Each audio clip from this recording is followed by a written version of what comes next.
అత్యంత ప్రధానమైన అంశం ఏంటంటే మనం ఈ డిబేట్ని లోకేష్కు డిప్యూటీ సీఎం డిమాండ్ అనే అంశంతో మొదలుపెట్టేటప్పటికీ ఇది పూర్తయ్యే లోపు లోకేష్కు సీఎం పదవి అనే డిమాండ్ కూడా వచ్చేసింది.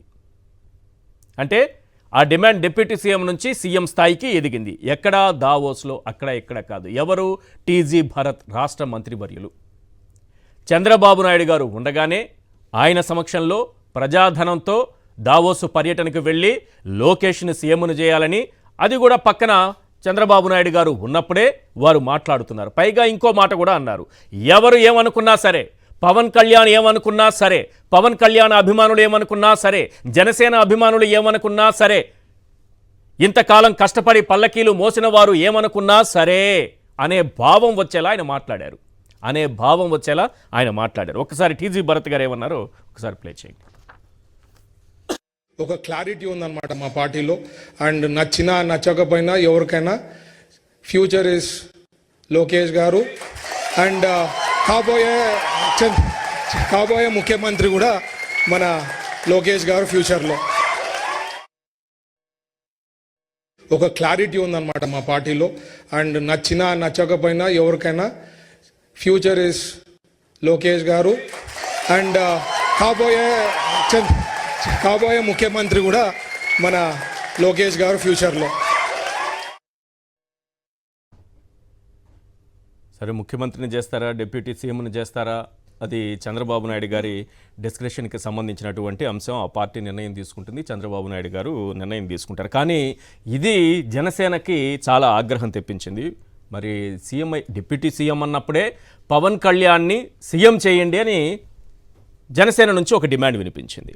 జనసేన నేత కిరణ్ రాయల్ ఏం మాట్లాడారు, అక్కడ కూడా మళ్ళీ సీఎం ఎప్పుడైతే మనకి పవన్ కళ్యాణ్ గారు సీఎం అన్నారు, సీఎం పదవి ఇవ్వాల్సిందే పవన్ కళ్యాణ్కి అన్నారు, అటు టీజీ భరత్ గారు వెంటనే లోకేష్ని సీఎం చేయాలని అంటున్నారు. ఒకసారి కిరణ్ రాయల్ జనసేన నేత ఉన్నారు, ఒకసారి ప్లే చేయండి. నారా లోకేష్ గారిని డిప్యూటీ సీఎం చేయాలని టీడీపీ క్యాడర్ అంతా కూడా, టీడీపీ నాయకులందరూ కూడా కొన్ని చోట్ల కూడా కోరుకోవడం శుభ్రంగా మంచిదే. ఎవరు రాజకీయాల్లో ఉన్నప్పుడు వాళ్ళ నాయకుడిని ఒక హోందాలో చూడాలని కోరుకోవడం తప్పు కాదు. లోకేష్ గారిని డిప్యూటీ సీఎం చూడాలని కోరుకోవడం టీడీపీ వాళ్ళు మంచిదే. అలాగే పవన్ కళ్యాణ్ గారికి ముఖ్యమంత్రిగా చూడాలని మాకు కోరుకుంటుంది కదా. ఎందుకంటే మేము కూడా ప్రజారాజ్య పార్టీ తర్వాత జనసేన పార్టీ పెట్టినప్పటి నుంచి పవన్ కళ్యాణ్ గారు ముఖ్యమంత్రిని చూడాలని మేము, మాతో పాటు బడుగు బలైన వర్గాలు, ఈ రెండు తెలుగు రాష్ట్రాల్లో కోట్లాది అభిమానులు ఆయన ముఖ్యమంత్రిగా చూడాలని కోరుకుంటున్నా కూడా మాకు అభిప్రాయాలు ఉంటాయి. కాబట్టి మనం కూటమిలో ఉన్నప్పుడు మనం మాట్లాడే ప్రతి మాట వైసీపీ వాళ్ళకి అవకాశంగా భావిపోకూడదు. ఎన్నికల ముందు ఏదైతే ఒప్పందంతో మనం ముందుకెళ్ళాము ఎన్నికలకి, ఆ ఒప్పందంతోనే మనం ముందుకెళ్తే మంచిది. దానివల్ల ఏమవుతుంటే రాజకీయాల్లో అలజడి సృష్టించకుండా బాగుంటుంది. పవన్ కళ్యాణ్ గారిని ముఖ్యమంత్రిగా చూడాలని చెప్పి కోట్లాది మంది అభిమానులు భారతదేశంలో కోరుకుంటున్నారు, అది వాస్తవం. కాబట్టి మనసులో మాటలు ఉంటుంది, అవి మాట్లాడేటప్పుడు కొంచెం ఒకసారి మనం చూసి మాట్లాడుకుంటే.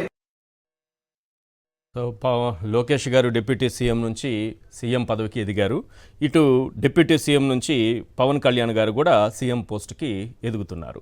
అయితే ఈ వారు మామూలు మాటలతో ఆగిపోతే, ఈ మాటలు మామూలు మాటల దగ్గర ఆగిపోతే బాగుండు. కానీ ఎంతకు తెగించారంటే సోషల్ మీడియా వేదికగా అటు జనసేన ఇటు టీడీపీ ఇద్దరూ ఏం మాట్లాడుకుంటున్నారు, అసలు వీళ్ళ మనసులో ఏముందనేది సోషల్ మీడియా వేదికగా బయట పెట్టుకుంటున్నారు. ఒకసారి వాళ్ళ ట్వీట్లు కొన్ని ఒక్కసారి ప్లే చేయండి ప్లీజ్.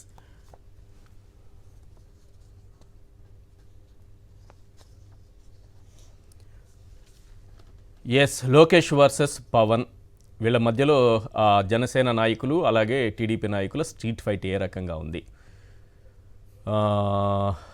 అవి చదవడానికి కూడా కొంత ఇబ్బందికరంగా ఉన్నాయి.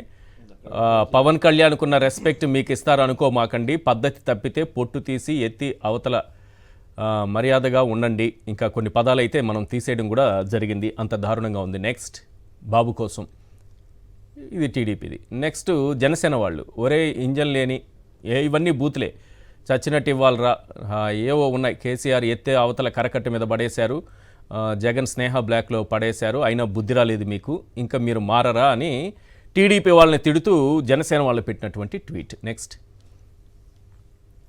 నారా లోకేష్ 3200 కిలోమీటర్ల పాదయాత్ర చేశాడు, కానీ పవన్ కళ్యాణ్ 3200 తిరుమల కొండ మెట్లు కూడా ఎక్కలేకపోయాడు. డిప్యూటీ సీఎం ఇవ్వడం చాలా ఎక్కువ, డోంట్ ఎక్స్పెక్ట్ మోర్. పద్ధతిగా తిట్టుకున్నారు. ఇది చాలా పద్ధతిగా కనిపిస్తోంది. ఎస్, గుడుంబా శంకర్ అంట ఇదేదో. ఈ గుడుంబా శంకర్లో ఏం రాశారో అది కూడా ఒకసారి చూద్దాం. గుడుంబా శంకర్లో ఇది మేము సింగిల్గా పోతే అప్పుడు జగన్ వస్తాడు, అప్పుడు మీకు అవుతుంది అసలు విషయం అని అదొకటి. Next Sai Chaudhary and BK. పట్టుమని 10% కూడా ఓట్ షేర్ లేదు, సరిగ్గా ఒక్క విలేజ్లో పంచాయతీ గెలవలేరు, మీ నాయకుడు గెలవడం కోసం ఫ్యామిలీని జబర్దస్త్ని దింపేశాడు. అలాంటి వాళ్ళు మీకే అంతుంటే పార్టీ పెట్టిన దగ్గర నుండి ఇప్పటి వరకు 40% ఓట్ షేర్ ఎప్పటికీ తగ్గలేదు, 4 సార్లు సీఎం అయ్యారు, మరి మాకు ఎంత పొగరు ఉండాలిరా. ఇది విషయం. ఇంకా ఉన్నాయా?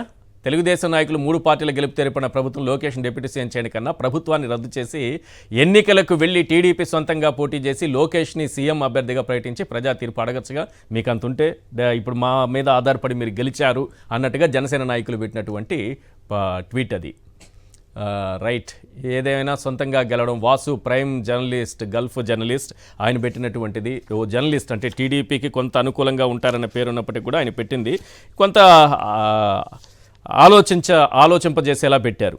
జగన్ పవన్ కళ్యాణ్తో ఎందుకు పొత్తు పెట్టుకోడో ఏడాదికే టీడీపీ శ్రేణులకు అర్థమైపోయింది. ఇది బాగా వినాలి. జగన్ పవన్ కళ్యాణ్తో ఎందుకు పొత్తు పెట్టుకోడో ఏడాదికే టీడీపీ శ్రేణులకు అర్థమైపోయింది. చేతులు కట్టేసుకుని సీఎం సీట్లో కూర్చునే కంటే స్వేచ్ఛగా ప్రతిపక్షంలో కూర్చోవడమే మిన్న. అన్ని సీట్లు గెలుచుకుని సొంత కొడుకుని సీఎం చేసుకునే స్వేచ్ఛ లేకుండా పోయింది మా చంద్రబాబు గారికి.